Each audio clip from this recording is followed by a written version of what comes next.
up? Good morning. Good morning, good morning. Ride namin today is papunta kami ng Antipolo Church muna. And then silipin natin yung campsite na pag napupunta namin. Reach tayo ng tent.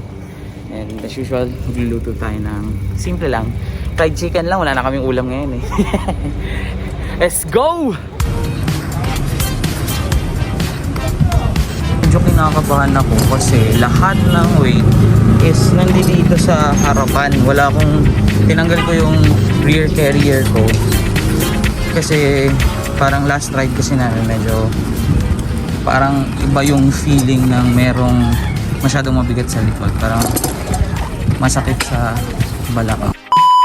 Grabe, iba yung bigat ng pag-ahon pag turko mo dito.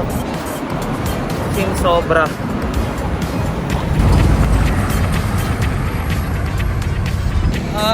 Ahon ng ahon, ang ahon ng ahon.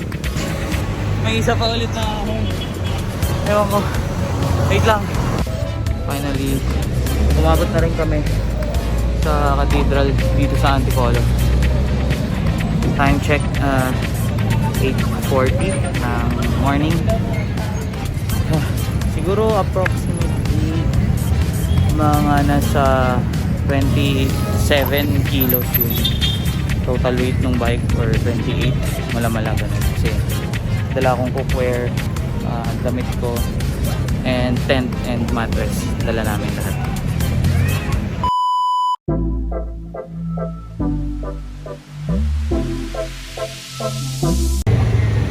Anong masasabi mo sa ahon kanina?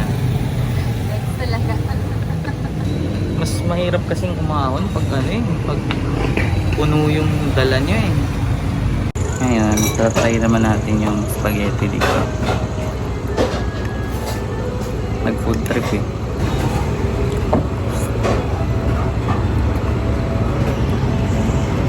Para sa 38 pesos.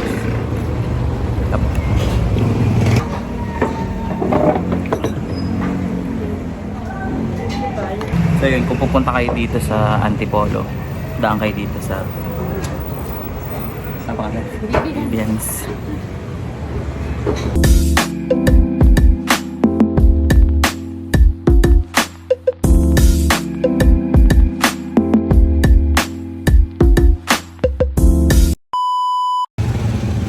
So after namin kumain,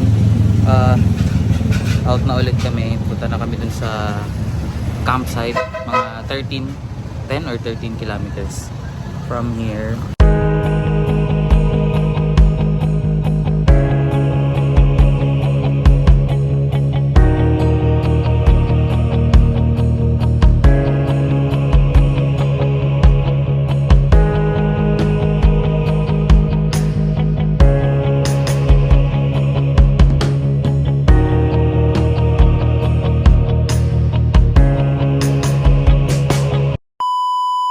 Time check 9:47.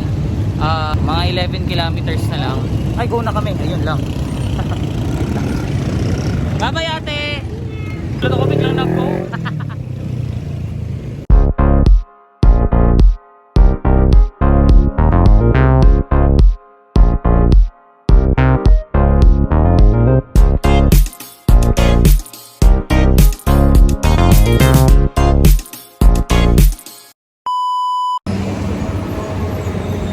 Sa mga riders natin, medyo dito sa part na to, kung pupunta mo kayo sa area na ganito, medyo ingat tayo sa preno, tsaka medyo marami kasing mga truck. Ayan o, medyo marami kasing truck. Ganda ng view dito. Wait. So pakita ko lang sa inyo gano'ng kaganda yung view sa area na to. Napastop ako.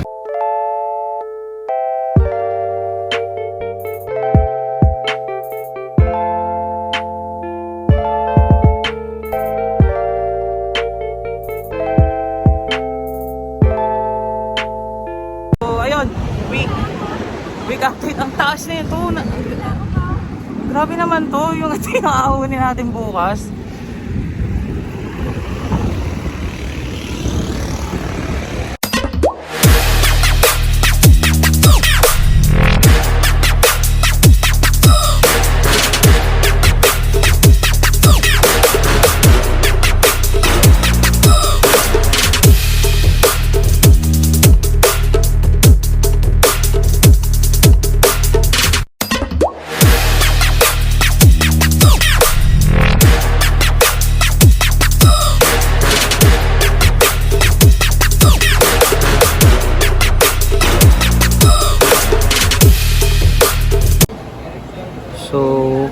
Kakarating lang namin dito sa Singalong Camp Hill.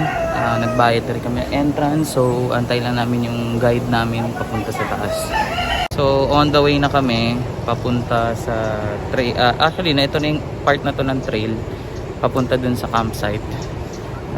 Tas kanina habang nakita ng mga bata na parang namumroblema kami kung saan kukuha ng water. Kasi nga syempre punta kami dun sa campsite po ng tubig. Nag-offer yung isang bata, punan po kita ng water sa bahay namin. Doon mo ma-appreciate yung mga yung mga locals na nakatira kung saan kayo pupunta. Yun yung isa sa maganda sa pagbabike-packing.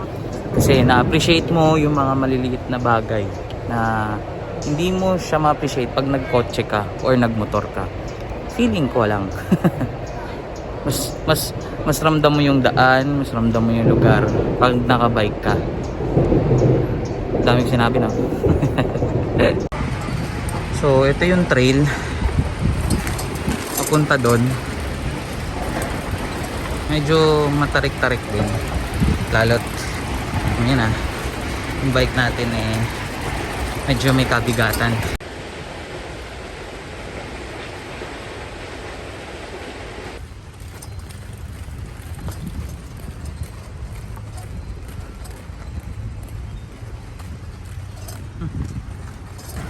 Ayan o, binubutas nila.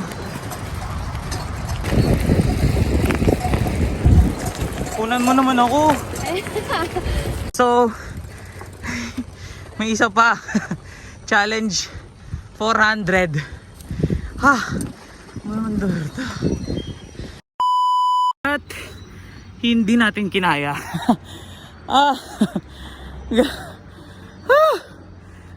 Oh my. Oh my sa oh my. Wait lang. Baba lang tayong bike. Di na kaya.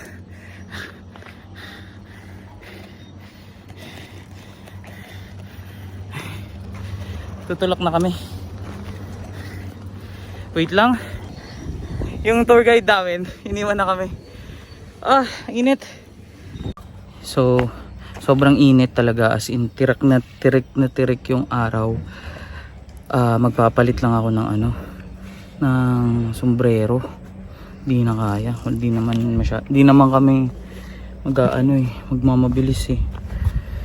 Hindi na talaga kaya. Yan, tapos pababa ako dito. Tara. So, grabe ang hirap ng pag dala mo yung bike, ang hirap ng trail. Okay. Ang daming buhat lang, pagod ka na. Update. Siguro mga halfway na kami. Mga about 20 minutes na siguro kaming ganito ang trail. Grabe buhat.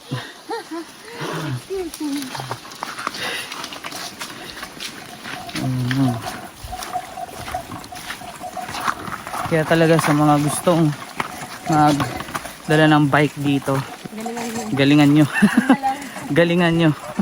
Oh, sanggala talaga. Galingan nyo talaga guys. Kasi masyado siyang mahirap. So meron tayong isang napaka major problem. So dito kami sa fall, may maliit na falls dito. Pwede daw luguan yan. Pero doon kami pupunta. At ang way lang talaga is this one. Yan. Paakyat dyan. Pwede na kaya, parang feeling ko okay na tayo. Picture tayo ng tayo dito. Ba't kasi natin dinala yung bike? Nagsisisi bigla eh. The look of pagsisisi. Hi, Kap. Go. So ikaw din tour guide bukas kuya, di ba? Opo. O then, kami na bahala sa'yo. So ikaw din bahala sa amin. Akyat. Yan na yun, oh. Walang ibang way. Ano to? Ay, siya. Gagi. Oo, parang mas madali yun, Pao. Siguro yung pagkakaganyan niya, oh. Hindi na siya malalak. Hindi, malalak siya pero... Hindi yung as in kapit.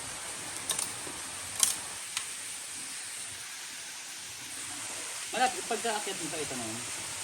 Isang akad ulit po. Pero madali yan. Hindi naman po. Hindi na nagtanggal na ng pannier at ng gamit para makakit dito. Naniniwala na ako. Ang tigas kasi yung ulo natin. Kaya natin, bike natin yan. Paano yung akit dito yung bike?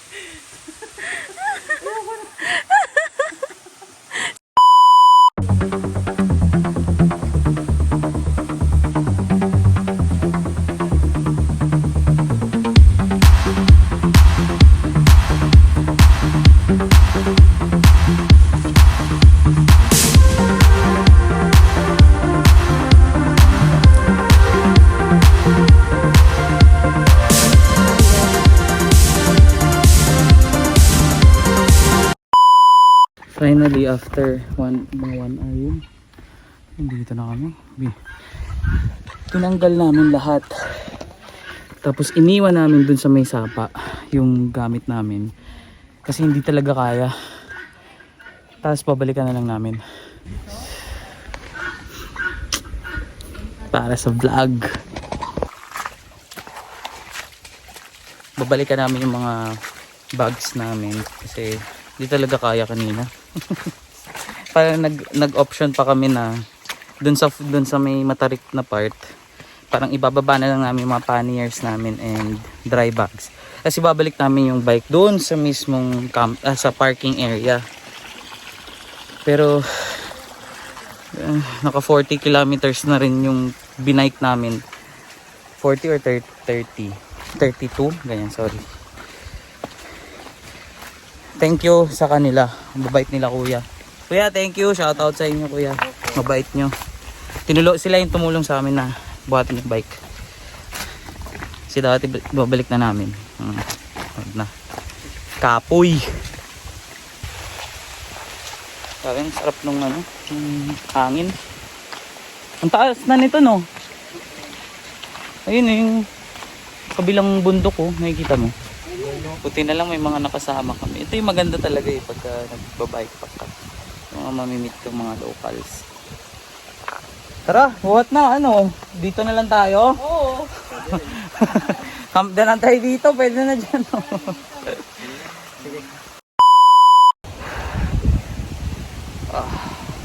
So, nandito na kami sa Alo Summit. Yun overlooking yung...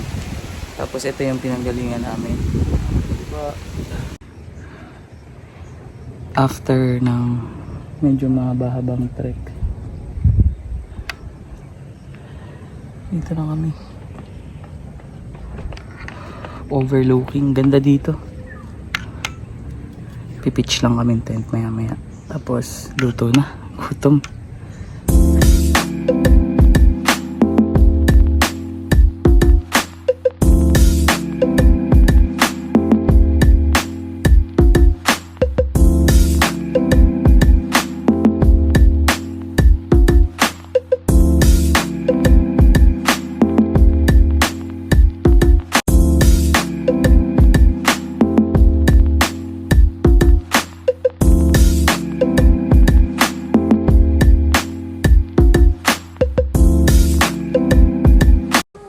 Ito yung tent namin, pitch na namin siya.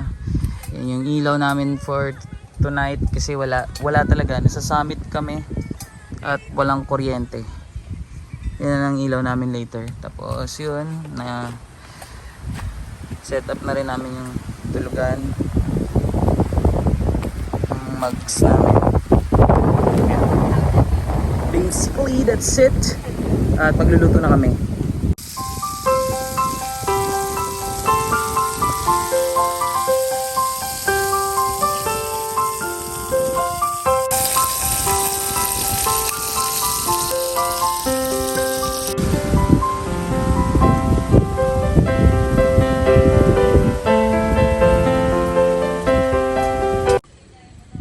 Kunwari mata ko to. Oh. Saya naman dito. Teka lang, tulog lang ako ah.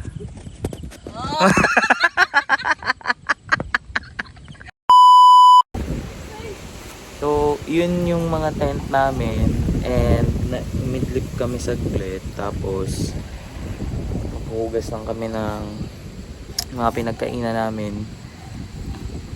Kasi isang babaan lang siya. Parang eto na yung baba namin, hugas pinggan, ligo, and all. Kasi parang ang effort ng para bumaba doon, tapos mag-akyat pa na ako.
Morning. So, wala kaming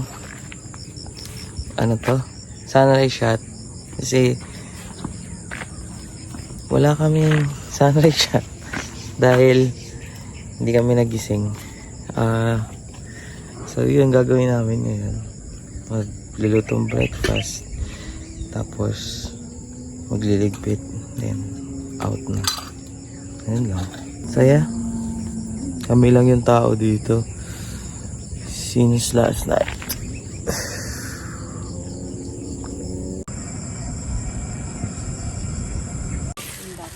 So, nakapagligpit na kami ng mga gamit. And isa na na-notice namin dito sa campsite na to. Medyo may mga tao na nag-iwan ng kanilang mga basura. Hindi ko alam kung bakit ganun. Katulad niyan. Sako. Ito, may joy. Kaya pulutin na lang natin. Okay. Kusa na lang.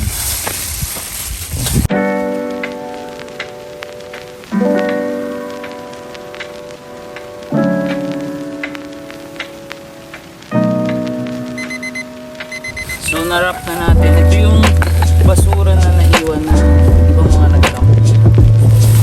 Sasama na rin namin siya sa pagbaba. Para sila na magtapon doon sa baba.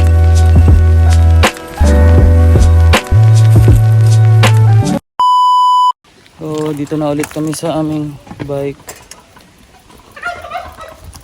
Dala namin yung mga panniers muna.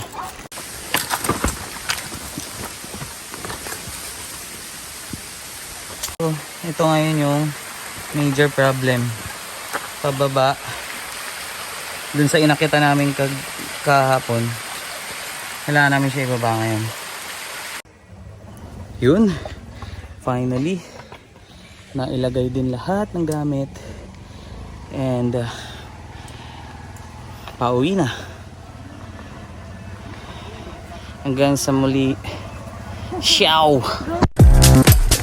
Ito, dun kami galing, dito na kami ngayon. Grabe ako nagkita.